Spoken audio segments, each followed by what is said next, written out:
I haven't heard of anyone even attempting anything remotely like this in the country. We definitely don't look like your run-of-the-mill defense company. There's nothing new to be made in wheeled robots, right? Whereas in Lugged, right from the hardware till the software, everything is open. We want to build something new, secure as it as our IP. Calling out one thing, we are like one of 6-7 companies globally that deal with robot dogs, humanoids, and the AI models, and we own the stack vertically. So Conflicts have sort of increased over the last few years. The dynamics of warfare, protecting our own country, and all of those have evolved meaningfully. Where does robotics fit in? There are a lot of mundane things that the army does, and soldiers are supposed to do that. Those mundane things can be done by these robots. the infantry's motto that there is no path that they cannot cross, right? So a legged robot actually solves for that motto that the army has, while also ensuring that the first point of contact, anything unfortunate, is not the Jawan. The drones and UGVs cannot go into constrained spaces like a tunnel or a forest. Quadrupeds can. I don't think the future wars will be human versus human or doctrine versus doctrine. It will be algorithm versus algorithm. Flexion, abduction, and rotation. Camera, there's a front camera brought up. If you guys are okay, should we head to continue, sit down and continue our chat in more detail? Awesome.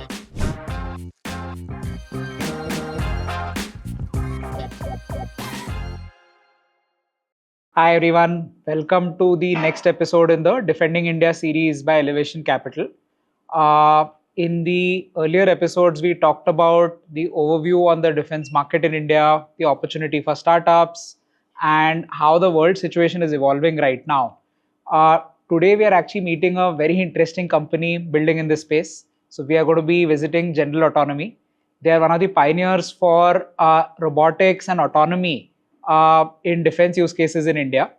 And we are going to look at some of the products they're building, talk to the founders, Farid and Bhanu, and get to know more about them. So yeah, let's jump into it. Welcome Farid and Bhanu. Thank you so much for hosting us, and it's great to be with both of you today. My opening thoughts, every time I step into this office, right? One thing I feel is this doesn't feel like the office of like a defense contractor or defense vendor. It feels like we're stepping into like a cutting edge lab, AI lab in Silicon Valley right now. And yeah, that always I think just astounds me every time, and at least just like wakes me up and energizes me every time I step in. If I may make a suggestion, the part I've actually been looking forward to, can we actually go see some of the stuff in action? Would actually love to see maybe Param in action, our humanoid in action. So should we head out and actually go spend some time looking at that? Let's do that. Awesome.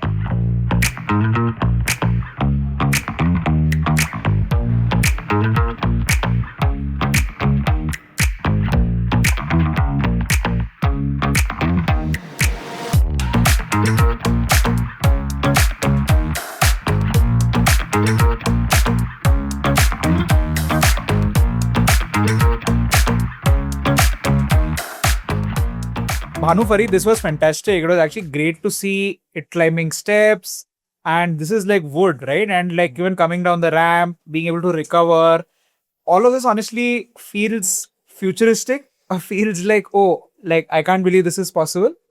I'm just curious, can you talk us through what did it take to go pull all of this stuff off? Like climbing like steep steps, correcting itself. I saw Bhanu was actually trying to push and trying to tip it over. It was so stable, it was actually not falling, which is great.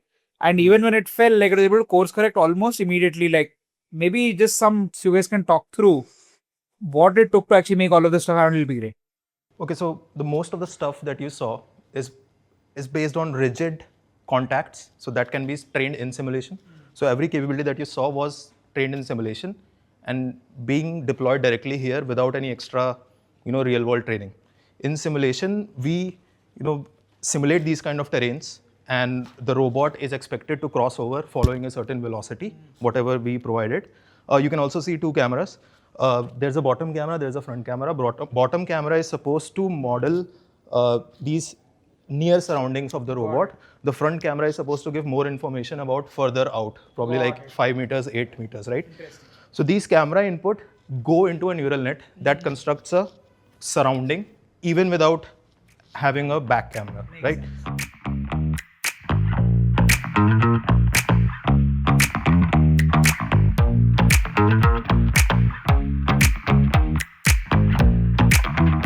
Farid, Bhanu, very excited to see some of our products in action. I see our humanoid here, but before we jump, like maybe just curious to hear your thoughts on what did it take to pull this off? How did we get it to work? And what are we going to see right now? Maybe some like at least commentary and thoughts from you guys would be great. Sure. I think we spent considerable effort in first building legs. Almost like the first 2 months just went in figuring out the leg configuration, what kind of motor torques you need, then doing motor characterization, sizing, and the general design. Then a lot of effort went into figuring out the ankle joint. We've gone into what kind of materials we'll use, whether we'll use mild steel, stainless steel, aluminum, or any other alloy.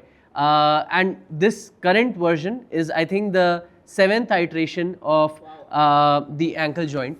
Along with it, there have been significant debates globally about how you would want to place the flexion, abduction, and rotation motors around the hip. We have chosen one particular type. Took a lot of experimentation to get that done.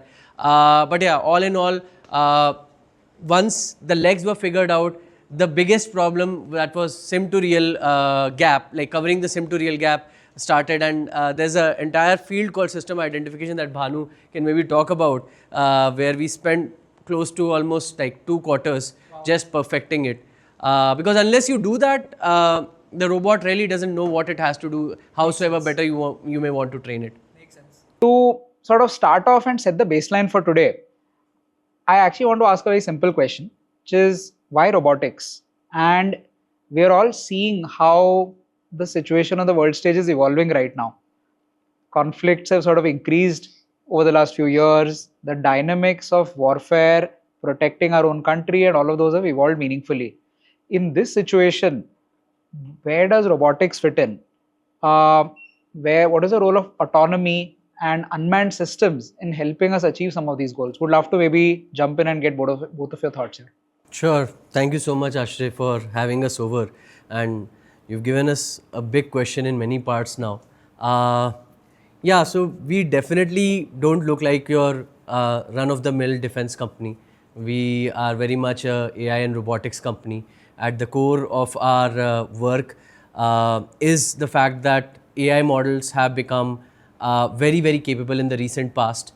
And being people who love building robots, the fact that we got this opportunity in our lifetime to build AI-led agents, AI-led physical agents, pushed us into this domain. And you rightly said that the world is going through interesting times. When we started out, the world had just come out of the COVID aftermath, and industries all over the world were transforming. ChatGPT moment had just happened, somewhere around in December 2022. And so when Bhanu and I decided to step down from our operational roles at ShareChat, that was early 2023, we knew one thing, that robotics is going to come in a very huge way, because more than ever, it is the opportunity is now for the world to transform into a labor-safe industrial revolution. When I say labor-safe, it doesn't necessarily mean the safety of doesn't just mean the physical safety of labor, but it also means the safety of getting labor done. Ensuring that work is done just in case we happen to, God forbid, we happen to go through another pandemic globally. The world may not be able to recover as well as it did the last time, right? So, and we have to be better prepared. And that safety of labor can come from a lot of lights out automation and a lot of robotics, and all of it has just become possible in this post-ChatGPT world very, very recently. So yeah, I would say we were very lucky to have an understanding of neural networks, have an understanding of how AI generally works, and have an orientation towards robotics from our college days. And we luckily just decided to jump into the field at the right time. Now, coming to defense, yes, I think naturally when you are trying to build robotics, the first thing you would feel is robots should operate in places that are hazardous, that are repetitive, that may be life-threatening. And the job of a soldier, especially at the forward edge, somebody who's working in the Himalayan mountain ranges. High risk, high stakes sort of. Exactly, high risk, high stakes, high altitude, difficult terrains. Where you have to go through very, very harsh weather, where you have to experience temperatures which are sub minus 20 degrees and higher than 55 degrees, like if you're in the Thar desert, or if you are in a very humid climate like the Sundarbans. And all these are very difficult terrains for our soldiers to go through on a regular basis, just to ensure that we are safe from any anti-state agent. So a combination of all of these aspects just made us believe that we can probably make a difference in the life of the soldier, and hence one thing led to the other, leading us to this place where we are now building robotics for defense in India. Also, robotics has changed a lot. Traditional robotics used to be done in stages and phases. For example, a simple task like I want to pick something from a table, it will have 3 phases. Once you reach to the object, then execute a grasp, then you come back. And there are 2 layers. There's a vision layer that talks to the motion planning layer. So this was traditional robotics. All of this has changed. Now what people do is train a neural end-to-end architecture in which from the current frame, you directly predict actions. And it has become more data-driven. So any behavior that you want from a robotic system, you just have to provide the data for it. You don't have to classically think of a certain scenario which can come up and then how do you solve for that scenario. You don't need to do that. If you see your robots behaving in a weird way, just provide better data and they'll start doing the same thing. So this shift in robotics is what convinced us to do robotics. Otherwise, without this, robotics previously was pretty difficult, and I'm sure it won't be used for any defense use cases, especially in the wild, in which you can't model those situations using your classical robotic solutions. Makes sense. Honestly, I think if I look back, we've had robots for the last, better half of the last century, right? In some form or the other. Yeah. The promised end state which was coming, which you would see in movies and all of those, was far away. Yeah. But it feels like that inflection point is here now. Yes. I think where that marrying of these at least new approaches, bringing cutting edge software and the current approaches there, and that it feels like this is robotics moment now. And given what we talked about, at least the challenges with India's specific situation, the neighborhood we are in, the situation we deal with, I hear you, and I hear you on the fact that this may be a very interesting and I would say a good answer to some of those challenges that we're facing there. Maybe taking the point forward a little more, right? And Bhanu, maybe I'd love for you to chime in on this first, and Farid, please jump in later. As a country, we have the stated goal of Atmanirbhar Bharat, right? On this pursuit of self-reliance, especially in this current situation that we're talking about right now, autonomy and indigenization, these have meant things like fighter jets, right? We've been seeing the news like our AMCA fighter jet program and things like those. That's easy to visualize, right? It's something that everyone sees. When one thinks of robotics here, what is the role you think of this foundational IP that we're going to create here, both on the core robotic side, autonomy side, and how do you guys view something like that? So it's not like off-the-shelf solutions are readily available and you can just import them, assemble them, and your job is done. That is not how it's going to be. Once you start solving a customer problem, you see a lot of gaps in what is available and what is needed. And we saw that early. In fact, we saw that gap throughout the stack, right from the hardware. For example, we wanted to carry 20-25 kgs of payload. Unitary quadruped Govan cannot do that. There is no other quadruped in the market, and that is probably the reason. Globally? Yeah, it is. Wow. Globally, it is now, Unitary offers it, but it's not like it's readily available in India, right? But when we started, there was no such quadruped available. So we decided to build our own, right? Similarly, traditionally in robotics, you would do sensor fusion, right? In which you will take different sensors, estimate their uncertainties, bring them in. Based on their uncertainties, you will decide which sensor to trust, right?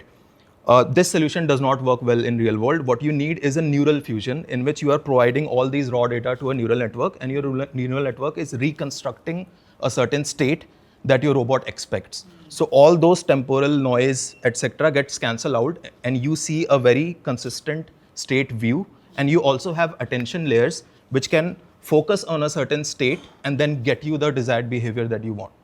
So off-the-shelf models are not available. There is no locomotion model which can traverse everything. So then true that the kind of terrain and the geography and the unique situations we deal with are unique, and maybe other solutions don't exist because they don't deal with situations like this. So like in Ukraine-Russia war, it's mostly ground field. So UGVs make a lot of sense there. Makes sense. No one is going to deploy a legged solution.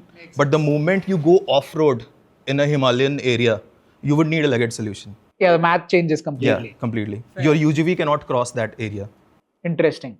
Just to add to Bhanu's point, we have the Himalayas, we have the Sundarbans, and we have the Thar desert, which is a very, very unique situation that India is encountering. And the currently like 99% of all robot dogs in the world are made in China. So we obviously saw a vacuum there that somebody has to build it, and nature hates vacuum. So nature pushed us to basically build the robot dogs here. Makes sense. Is there also an angle here of cost? Given the cost basis and the specs are very different. So for a country like ours, like with our current financial position, our budgets for some of these activities, would that change the decision for like the choices on owning the IP, building stuff here in the country itself and owning that whole stack here?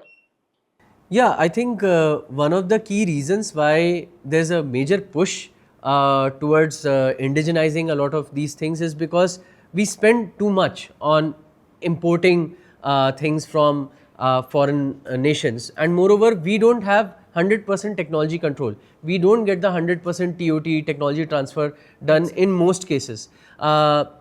Just to further to my point, we did procure 100 such robot dogs in the past from certain foreign service providers who were dealing in robot dogs, but they didn't provide the entire technology stack. So while we had 100 robot dogs, they weren't really useful, and we paid a bomb just to get that base platform. Even today, our prototype costs half of the price that the Indian government paid for one of those. It's something I truly admire because the benefit of one owning everything, two, our cost base is vastly different. It just creates a structural difference there, which is a true moat for the country and for the company. Correct. And the fact that there exists enough ECMS schemes and enough PLI schemes that can be linked to this to give us and companies like us an advantage to not just build for India but also build as an export option, and which is something which the Indian government and the Indian armed forces really want. We want to be a net provider of defense systems than be a net importer of defense systems. Makes sense. So my takeaway here is one, our situation is very unique and hence we need specific solutions. It's not that there are people with ready-made solutions available here. Two, with the geopolitical situation, owning and controlling our own destiny of being able to defend oneself and being self-reliant, super critical. From a cost standpoint, globally very expensive. We can actually leverage these modes and actually be much more frugal and actually get much more output for the more bang for your buck, basically. So that's the takeaway I'm hearing here. Now, we've spoken very briefly in like the earlier question here about our robotic dog, right? I'm just very curious, like within all the choices of products that one would embark on, how did we think through and arrive at the robot dog form factor? And I'm very curious on what were the other options we considered, how did we think through, how did we arrive at this answer, and then maybe would love to also understand what are the main things that it unlocks. We touched briefly upon land as a form factor, some terrain as areas, but maybe more comprehensively would love to cover saying where is this the best answer? Okay, I think one very simple thing that we started off with was we wanted to solve industrial labor. Industrial labor exists in spaces meant for humans, and that's how we over time pivoted to building a humanoid. While we were building a humanoid, we came across this opportunity of defense, and that's where we understood that look, a majority of work that you will have to do in defense is to be hauling around sensors, logistics, or some payload with kinetic or non-kinetic capability. And when you are doing that with a legged fashion, you have that opportunity to climb stairs, to operate in semi-urban settings, and also operate in places which are, let's say, deserts, mud, rocky terrain, mountainous regions, grasslands, forest, and you don't really have to switch between wheels or some other contraption like a tracked wheel or something, the legged form factor alone does the job. And within legged, while the humanoid is very, very capable as a machine, the robot dog does the job for 80% of the tasks, and it is like half the price, twice the efficiency, and can carry maybe even 2 to 3 times the payload that a humanoid can. Because a humanoid's job is not just to carry stuff, it is to manipulate atoms in the real world. But the dog's job is to carry atoms and sensors in the real world. So it's a much leaner job, can be done by a simpler system, and hence we figured that these are the two systems we want to double down on. And from a technology standpoint, Bhanu, if you can add what edge we have through legged. There's nothing new to be made in wheeled robots, right? Whereas in legged, right from the hardware till the software, everything is open. So that is why we picked it. We want to build something new and secure it as our IP. Got it. Very interesting. And see, thematically, we I think touched upon this briefly in the earlier part of our chat, right? While as a country we have a demographic dividend, there are still high risk areas, there are still challenging situations one needs to deal with. In one way, is it fair to think of this solution as a force multiplier to some of the existing armed forces we already have, right? Where we have our manpower, it's a big strength for us. But something like this can massively turbocharge how we think of like defense overall, and how do we think of protecting ourselves as a country. And this form factor being a better answer, and saying that, hey, instead of maybe having soldiers do some of this risky stuff, why don't we actually send like maybe a humanoid or a robotic dog there in that context? Is that something that factored into your decision making? Do you hear that a lot when you talk to the armed forces? So I think safety was the first factor. What armed forces want is, in a risky environment, robots are the first one to take the damage, especially in situations you are going to encounter some surprise, which is like a lot of CICT operations, right? So they want the robots to take the first damage, provide crucial information about the surroundings to the forces at the ground control station, so that they can further decide the course of action. So safety was the first factor. Apart from that, there are a lot of mundane things that the army does, and soldiers are supposed to do that. Those mundane things can be done by these robots, and the soldiers can free themselves up to do just the important things. That will also drastically reduce the amount of labor that is deployed in the army. Yeah. To add to that safety point, not just in CICT operations, but also in like disaster relief operations, or in scenarios where you want to survey or inspect a site where there can be a potential radioactive leak or a chemical leak, like in a thermal power plant or in a mine where a mine has collapsed. So there are those force majeure kind of scenarios where the nature is working against the army, right? And it is normally the army's motto that the infantry's motto that there is no path that they cannot cross, right? So a legged robot actually solves for that motto that the army has, while also ensuring that the first point of contact with anything unfortunate is not the Jawan, but the... They're placing that high value in human life and sort of preserving their judgment and them for doing more higher order tasks and more complex missions and things like that, basically. Makes sense. So to add to that point about force multipliers, our robot dogs are not just teleoperated or controlled by a controller 10 kilometers away. They are sort of autonomous. You can define the doctrine, you can define the mission, and they would go on to complete the mission even in case where you lose the communications. And that allows the unit which is responsible for the robot dogs to not just deploy one dog per pilot. Each robot dog pilot can actually deploy up to 30 robot dogs because they can just keep giving doctrines, observing what is their mission status, and each of the dogs can go on to complete the mission on their own. So that really acts as a force multiplier here. So actually, one is the force multiplier on the human, which is the first level. And the second we're talking about is swarms and being multiplicative in itself, which unlocks, I think, so many more degrees of freedom and so many new possibilities, perhaps some which may not have even been possible today, or you would not choose to embark on those given the sheer cost, effort, difficulty. Those possibilities now seem to open up with all of this here. Precisely. Got it. And see, I think we also have our humanoid in the frame here, right? I'm curious, where do you see humanoid being more useful versus the robotic dog form factor being more useful? Do you see different use cases where both are needed? Is one the better cost effective answer to some cases and the other in some other cases? How do you folks see those use cases sort of play out? So, humanoid is better suited for all those tasks which traditionally humans do, because you need fingers for that. Also, you can get the data set for that because humans are already doing it. Makes sense. Having a good So they're data easier set, to train yes, exactly. and yeah, got it. So human world, human work will always have a very huge amount of data set compared to any other work. Makes sense. And for human work, humanoid is the perfect form factor. So anything that resembles something traditionally humans did can be done by a humanoid. Makes sense. But humanoid itself takes certain amount of energy. So if you just want to move stuff from here to there, humanoids are not good. Quadrupeds are much better because they will do the same job at much Yeah, less it's like energy. saying you don't need like a plane to go from point A to point B. You can go in a much simpler way basically. So whatever is a cost effective solution in that zone which achieves the job gets the job done basically. Maybe some examples of where do you see humanoids being more useful, where robotic dogs may not, and vice versa. Some examples. So I'll give you one example. Nothing fancy, just simple supply ops. Sure. In which from a base you have to take certain amount of cargo from one place to another. You would typically deploy like 20, 30 dogs here.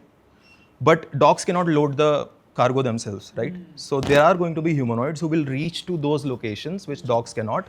They will put up the cargo on the dog, and the dogs will then go from there. This is one very simple example. Why humanoids? Because dogs cannot open doors, they cannot open cabinets, they cannot think and reason about Correct. stuff all over the place. Correct. So all of that can be done by a humanoid, and then it's kept on the robot, and robots go on an autonomous route. This is one simple example. Makes sense. One use case we hear a lot, and I know we have all spoken about this before, is for the armed forces, mules have been a very popular sort of method of how cargo and how at least logistics have been conducted historically, right? And there are still a few thousands of them at least right now.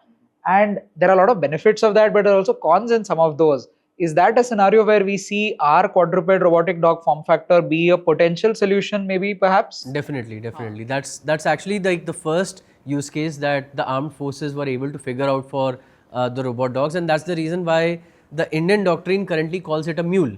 They call it a mule, which is multi-utility logistics equipment, I think. Legged equipment. Legged equipment, yeah, right. And that is definitely a use case, but just the fact that this is an autonomous robot, you can extend it to doing search parties, you can extend it to doing patrolling bases, patrolling ammo depots, patrolling. You move from from logistics to also doing ISR. exactly. Yeah, makes sense. Right. And when one can argue that drones can also do ISR, but the thing about drones doing ISR is that drones can only carry a certain payload and they can only do certain flybys, and then they have to get back. Correct. Because they can't last for 24 hours, 30 hours. But a robot dog can actually last for very, very long periods, and hence a lot of those road clearance tasks where a special forces team normally goes a night before, clears the area, makes sure that there is no anti-state agent in that particular region before the bigger party,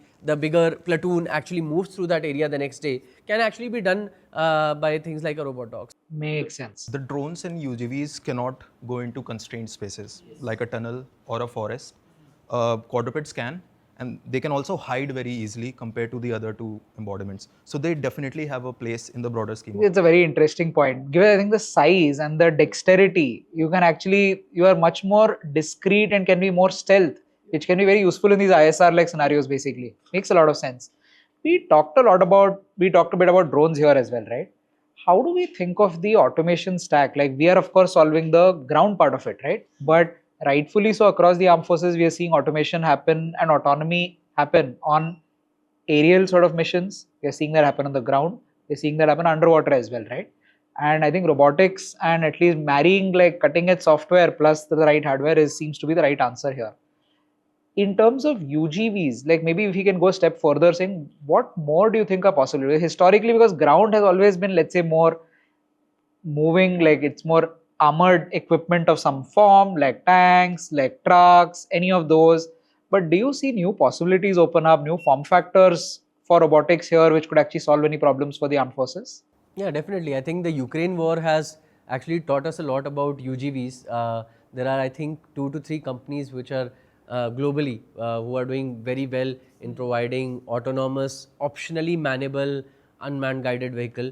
And the idea is that while a dog can definitely, let's take the example of the fastest robot dog in the world. It can definitely move at 40 kilometers per hour, but it cannot still move at 80 kilometers per hour. And that's where wheeled robots will make sense. Again, a robot dog can maybe at best carry 60 kg, 70 kg. Like, I'll just make it a goddamn bull, right? But a UGV, a wheeled robot, can still carry 600 kg, 700 kg. So where you need to move a lot of equipment, where you actually need to move, let's say, a lot of robot dogs. Like, if you want to move a section of 10 robot dogs, you will actually get them to climb 10 robot dogs, one humanoid, and maybe 15 drones. You get them to climb a UGV that goes close to the forward area, and that's when they disassemble and deploy as a platoon on its own, right? So UGV is definitely a form factor of the future. The other is, I believe, going to be around RCWS, which is remote control weapon systems. I think many places we just have LMGs and HMGs and sentry towers where there are soldiers sitting with guns just doing ISR and ensuring that in case there is a threat, they are able to neutralize it. I think in a lot such scenarios, automated kill chains which are controlled remotely will do the far better job than the current manned turret stations. So these two definitely are certain sections that would pop up in the land robotics space.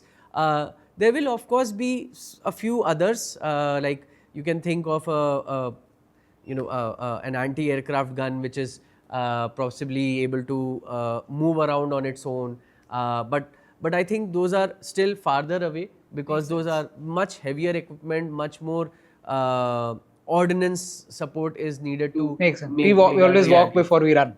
Exactly, and I think even before all of it, self-driving will come in a big way. I think the latest IDEX challenges, one problem statement has been opened up for doing self-driving for trucks, right? So we think those are scenarios that will pop up earlier, even before we go into other form factors. Moreover, I think the mindset that the armed forces have for this is pretty good. They have understood the problem and they have come up with certain things like platform autonomy, mission autonomy.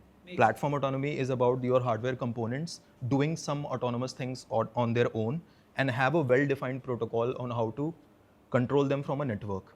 Then there's mission autonomy, in which different hardware platforms come together in a squad, and then there's a ground control AI that talks to the edge AI and triggers all those different functionalities to achieve a mission. Now, this sort of a thing can be trained with the same AlphaGo architecture in which you train high-level strategies like chess, right? So architecture for that is already there. Very, very cool. And actually, this leads me to a very interesting question. I know we've had many chats about this. A lot of the work we have done has honestly, I would say, been pioneering or the first in India across hardware, across software, and being able to bring a lot of this. In fact, if I can go on a limb, I wonder if it's among the one of the few in the world which actually does this. Would love to maybe have us unpack some of the hard work and the blood, sweat, tears that went behind actually making some of this stuff happen. I know there have been many difficult problems you've solved. Can you give us a snippet of what went behind? What are the hard problems you have solved? What are the hard things you've indigenized? I know there have been many, but maybe just walking us through that backstory of all the hard work put in over the last 2 years would be great to hear. Yeah, definitely. I think just calling out one thing, we are like one of 6-7 companies globally that deal with robot dogs, humanoids, and the AI models, and we own the stack vertically. So, like, if you look at the global landscape, there are many people who are providing AI models. There are many people who are just providing humanoid hardware, but there are like only 6-7 companies who do actuators, robot dogs, humanoids, and the AI models. And out of them, 4 to 5 are Chinese. There's Boston Dynamics in the US, and then there's us in India. So we are in a very unique place. I think it's much harder to do business like this and very difficult to convince investors also. But at the same time, there are certain advantages that come because of this vertical integration, because we don't necessarily have to overgeneralize our algorithms or overgeneralize our hardware. We can ensure that our hardware and our software works perfectly fine in the scenarios we wanted to operate in. And that is what the end customer wanted. Now, if I can grossly, maybe at the risk of oversimplifying, it's a very Apple versus Android like analogy here, right? When the stakes are this high, you don't want to take risks here. Like you actually want to say, hey, I want something that gets the job done in a reliable, predictable way each time, right? There are also practical reasons for that. For example, let's say we buy a quadruped and we want to install it for inspection in a thermal power plant, right? The first problem would be, can it carry the sensor payload or not? If it can't, that quadruped is not useful. Second, for a lot of sensors, you need to sort out power along with the torso, right? So if the torso itself is not providing you that much power, you will have to put up batteries of your own. So you end up modifying the robot so much that you will, in hindsight, think, why not build it up? Makes sense. So maybe why don't we go a step more further? What are a few 3-4 things which we think were some of the hardest things to do, which actually make us stand out, but now are probably going to hold us in good stead because they've solved those hard problems, are one among like 5-6 globally who actually pulled it off. Can you give us an idea of few of those and what it took to actually solve some of them? Yeah, I think the hardest problem that we overcame was the AI models, because while in the academia there are enough research papers out there talking about how you can teach locomotion to a robot, but none of them have been able to create one recipe that fits all. You don't really have a base model that you can download and build on top of, or get a GitHub fork and build on top of. You have to, it's more of an art still rather than a science. And when you add on top of that the perception layer, where the robot is not just taking into account the forces, but also taking into account what it sees as visual features, and then plans, and then navigates, and then figures out the exact gait with which it can stably walk. I think a lot of it is still just art, right? So while somebody may be able to, some lab may be able to show you some amount of walking, can they say that they can reliably walk in all terrains? It's very difficult for anybody to say It's that. one of a kind in the world kind of. Yeah. So for us, we currently feel we are in a very interesting company where probably like there are like 4 companies globally, if we have to name Boston Dynamics, Animal, maybe Unitary, and maybe Flexion. Yeah, maybe not Flexion, maybe Skilled AI. But like literally these are like the set of companies that have shown videos. We don't even know whether they work in all terrains in all times, or if they are like 99%. That's like the super set of people have done something there. Yeah. So it's like so I think that's the hardest thing that we have solved. The second hardest thing that we have solved and we continue to work towards is the actuators, right? The fact that most of these actuators are built in China. Like you can say like 99% of all world's actuators. This has been the rate limiting step in robotics everywhere globally, and more so for India as a country. Like you can't believe that one small innocuous looking item actually is just holding up so many more things and is controlling the futures of companies, countries, and so on. So maybe like let's talk more about that, because it's been one of those talked about problems and deeply felt pain points globally right now. Yeah, definitely. So I think the kind of actuators that we deal in, or anybody who's doing either humanoids or quadrupeds would deal in, is PMSM BLDC, permanent magnet synchronous motor brushless DC motor, right?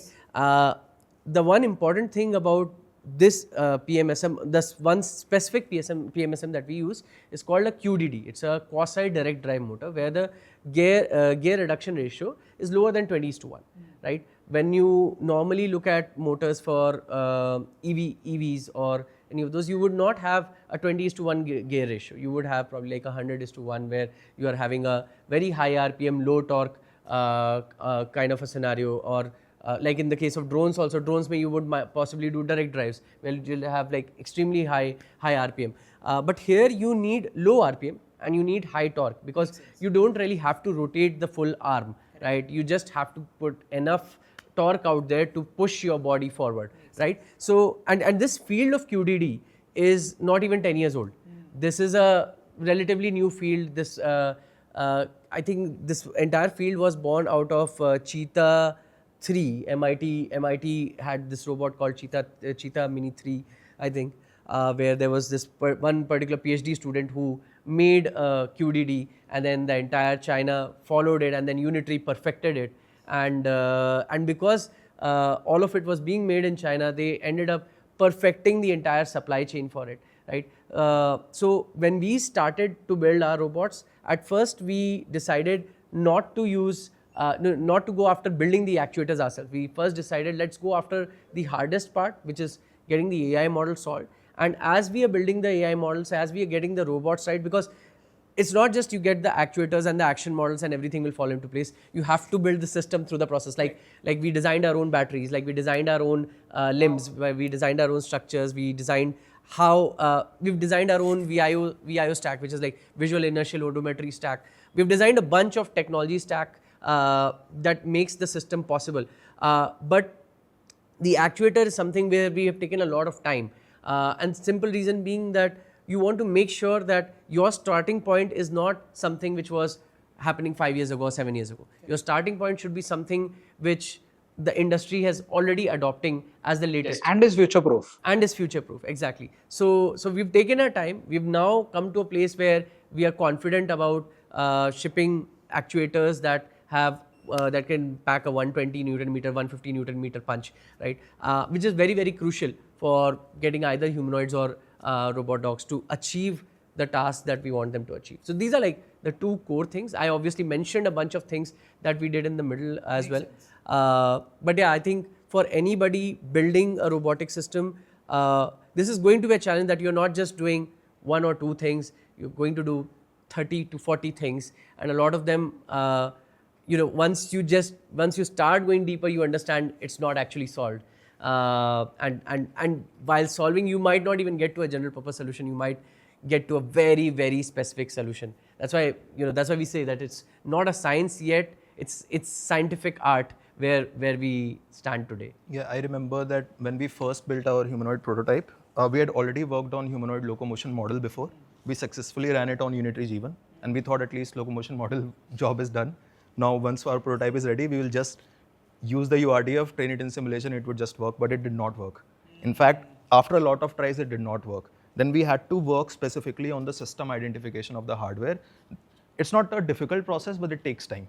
And it has certain techniques that you do. And the final thing is that you identify certain characteristics in your hardware that match the simulation to the real.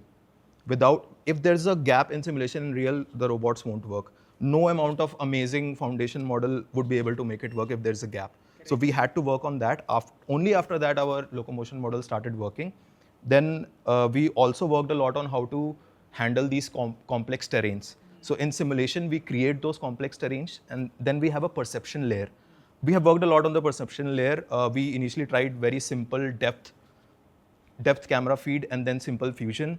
We did not get good results. We had to include a neural net architecture in which it will receive all the raw depth, and then it will reconstruct the entire area around you, and then you use that for navigation. So that also took some time, and it was difficult to do, not very hard, but still took some time. So these are certain things that we have worked on that make our locomotion model work. Makes sense. Honestly, hearing all of this, the first immediate reaction is this is truly like I haven't heard of anyone even attempting anything remotely like this in the country, honestly. I have like mixed emotions of two mixed emotions here. One is what we are taking on and what we embarked on is a very, very hard thing. So more power to you and the team for the audacity, the ambition to actually want to take on such a large problem, operate at that global stage and say, hey, we'll be among the few people who will actually move the boundary forward here, right? It's not an easy thing to do. And we're doing it in a much more capital efficient, much more resourceful way here. And two, the implications it has on self-reliance as a country, and how are we sort of being able to marry cutting edge hardware, software advancements in a very practical way and practical application that actually helps and benefits the country in this, I would say, turbulent times that we live in right now. It's honestly very, very inspiring to hear all of this right now. And I want to follow this up with a very logical question that comes to mind here, right? And I'm sure most people watching will also feel this. When we think of these tech advancements and cutting edge sort of technology here and all the hard work we are putting in, right, this attention to detail, what do we see on the buyer front?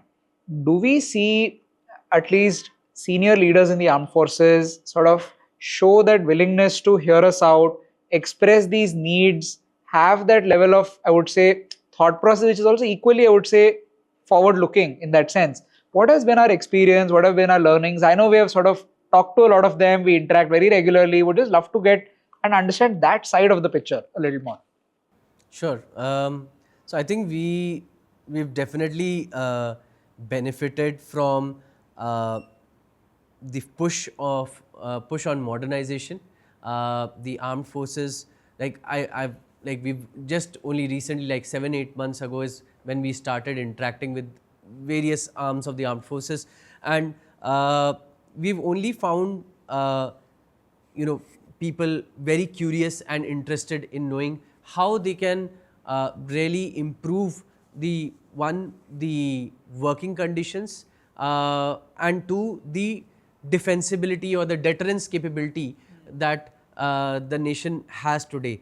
And it's not that I wouldn't say it's a cakewalk. It's definitely difficult to tell people about a technology which is bleeding edge globally and make them believe that this is something that can help them in action. But at the same time, if you are empathetic to the fact that the same gentlemen and ladies have seen the internet unfold in front of them, the smartphone revolution unfold of them and in front of them, and now they are 50 plus years of age thinking about AI, and now here there comes two boys talking about how robots will fight their wars. They have done a very good job. I would say that considering the kind of information baggage they have to deal with, they have done a fairly decent job in accepting all these newer technologies. And I have regularly found some of them to improve with every conversation that we have. Like one of the people who we regularly interact with asked us on the first day, what is the difference between AI, machine learning and regular algorithms. Today he is asking me difference about how can self-supervised learning help the humanoid do a better task, right? And he has put in efforts. Compounding in a short span of time. He puts in effort to learn. That's actually very heartening, honestly, to hear this. Yes, yeah, that actually motivates us also. Okay, look, your user is actually interested in care about the small stuff. Precisely. And when we sweat the details and we spend hours getting small stuff right, there's someone on the other side who values something like that's actually happening. That's great. Exactly. And we had a small army contingent visit our office once. And while they saw the dog in action, the humanoid in action, they saw a lot of the stuff that we've made, and the top brass went happy. The middle brass came back to us and said, this is not what we want. We want it to be this ahead, like the soldier should ideally just be able to talk to the robot on a walkie-talkie, and the robot should do the action. And those are like at that moment we understood, okay, look, this is not just somebody looking for buying new tech. They are not going to procure it for the sake of procurement. They really want. It's a very pragmatic call. They're actually thinking of practical issues that they will run into and saying that, oh, if someone does this, this is what they'll prefer. Yes. So that active engagement, dialogue, debate is actually very heartening. Yes. Because it's not then like we're trying to go persuade saying, oh, the need, please, you should have this. It's like saying we're saying X and they're like saying, oh, yes, that's right, but can you also do this? It's actually a very healthy dialogue then, because then it pushes us to go work backwards and move towards building something actually that helps everyone. Correct. And we've understood it. I think a part of it is because of our journey of ShareChat, where we were also the first people in India to recognize that the next billion user will happen. That there is a need for evangelism. There's a need for making the final stakeholders understand why this is needed. And we actively do it. Like, we don't mind doing it. We think that if they don't understand, somebody doesn't understand, some section of the armed forces doesn't understand today, that doesn't mean they don't want it. It could just our be, job as evangelists. We can also help paint that picture of saying the future could look like this. In this scenario, is it useful for you? And then in that, it makes it real for someone, and then they can be constructive about it and sort of engage with us then. Yes, definitely. So far it has been great. And then yes, of course, you have to also figure out the noise from this, the signal from the noise. Many times, like we actually did a field trial in January, and we met this young soldier who I think was probably major or a lieutenant, who really liked the dog, but said, do one thing, put wheels below it so that it can lift its leg and just run if you're in planes. And then he went on to think further. He said, oh, let's not put wheels, let's put fans on, like let's put rotors on it. He said fans, let's put fans on it and let's make it fly. And we understood, okay, he really likes the robot. He wants to solve certain other problems, but he's giving not the best possible solution. So we have to keep our ears and our mind open to the fact that they want solutions. They want people to come up with solutions. It's our job to also hear those needs, read Exactly. between the lines, and actually go back and say, for this need, maybe this is not the right answer, maybe something else is the right answer, and we can build that for you. Yeah, that's exactly how we got to know that they need UGVs. Oh, got it. Nice. Huh. Right? That UGV solves for this, the dogs will solve for something else, but they need both. Interesting.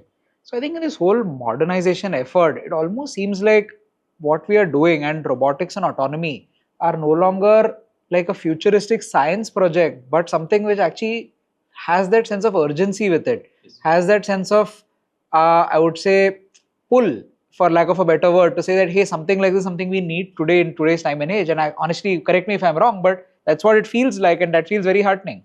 Yeah, definitely, because I don't think the future wars will be human versus human or doctrine versus doctrine. It will be algorithm versus algorithm.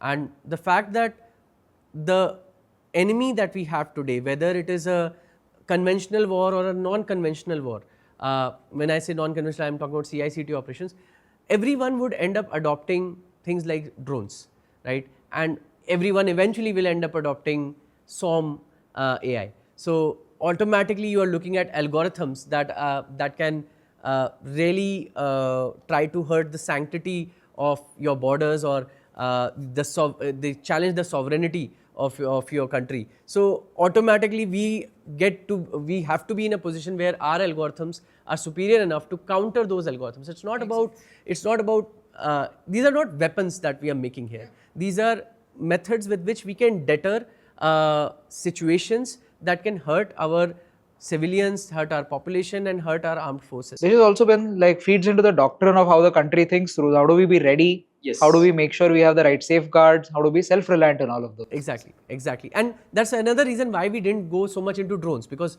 drones, essentially kamikaze drones, are attack measures, but dogs are defense measures. Makes sense. Super cool.